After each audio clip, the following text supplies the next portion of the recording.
महाराष्ट्र राज्य ITI निदेशक संघटनेच्या वतीनं नागपूरच्या हिवाळी अधिवेशनावर जुन्या पेन्शनसाठी मोर्चा काढला जाणार आहे। आंदोलन देखील या ठिकाणी सुरू झालेले आहेत। आपण दृश्यांमध्ये बघू शकतो राज्याच्या कानाकोपऱ्यामधनं ITI निदेशक संघटनेचे पदाधिकारी आणि कर्मचारी जे आहेत ते या संपूर्ण मोर्चामध्ये सहभागी झालेले आहेत।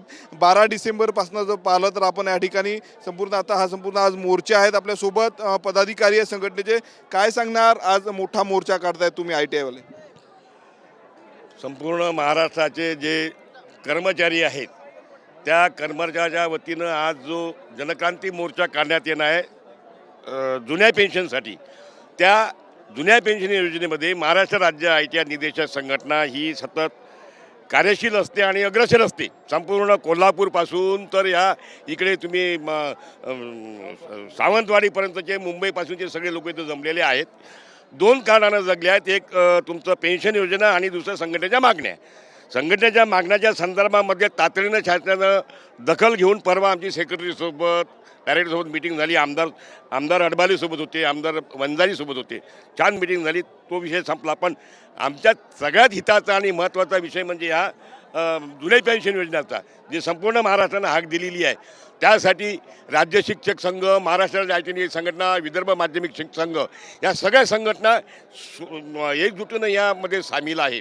विषय असा आहे की उपकार करत नाहीत किंवा आपण आमच्यावर कर्मचाऱ्यावर उपकार करावा शासनानं असं अजिबातच नाही आहे। हे प्रावधानच मुळामध्ये घटनेमध्ये करून दिलेलं आहे 44 कलमानुसार। त्याची अंमलबजावणी यांनी केली पाहिजे। यांनी त्याच्यात हुशारी अशी केली की बा आम्ही तुमची पेन्शन योजना रद्द केली नाही, पण त्या जुन्या पेन्शन योजनेमध्ये तोडमोड करून एक नवीन NPS चालू केलं का जे अभ्यास केल्यानंतर लक्षात आलं का ते मोडल्यासारखंच जमा आहे। त्याच्यामध्ये टप्प्याटप्प्याने त्यांनी पुन्हा वाढ करून UPS काढलं। म्हणजे एक आंदोलन झालं की एक टप्पा ते वर चालले। मी 100% खात्रीने सांगू, अंतिम टप्प्यामध्ये आज आंदोलनाची स्थिती आहे। याची नोंद शासनाला घेतलेली आहे।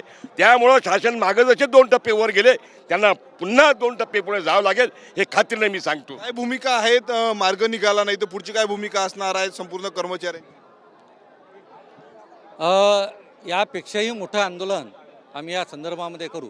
प्रश्न असा आहे की स्वामित्वाधिकारी धनाचा प्रवाह याचं वळण कोणत्या बाजूनं द्यायचं, म्हणजे 90% लोकांच्या हिताचे निर्णय शासनानं घ्यायचे की 10% भांडवलदाराच्या बाजूनं शासनानं उभं राहायचं। हा स्वामित्वाधिकारी धनाचा प्रवाह कोणत्या दिशेनं वळती करायचा हा अतिशय महत्त्वाचा मुद्दा आहे।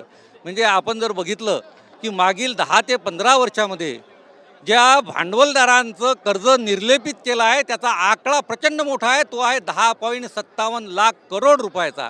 आणि इतके पैसे जर भांडवलदाराच्या सोयीसाठी जर आपण जर खर्च केले तर आपल्याजवळ निधीची आता अर्थ कमतरता नाही आहे। आपण सहजपणानं जुनी पेन्शन योजना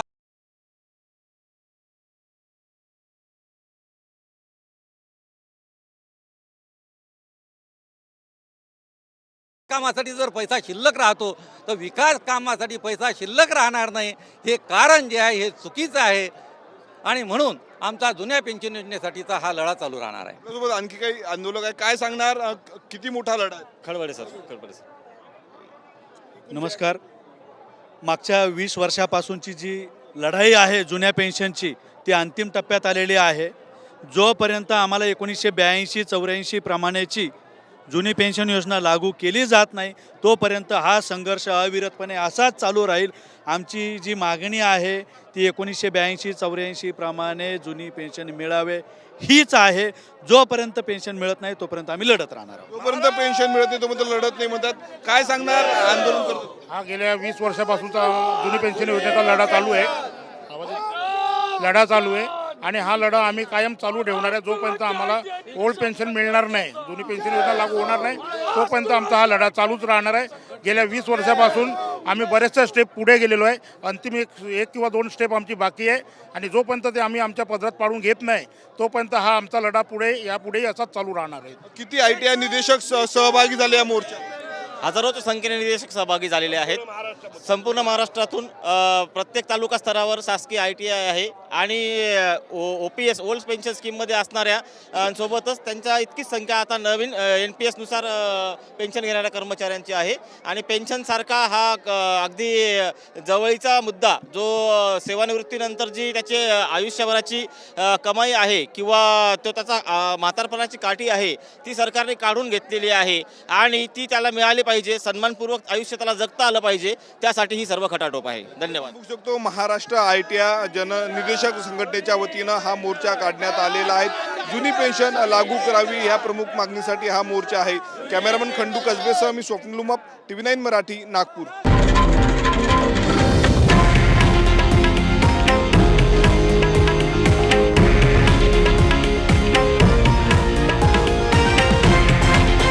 हे आहे देशातील नंबर 1 न्यूज नेटवर्क आणि आपण पाहत आहात TV9 मराठी, एकमेव।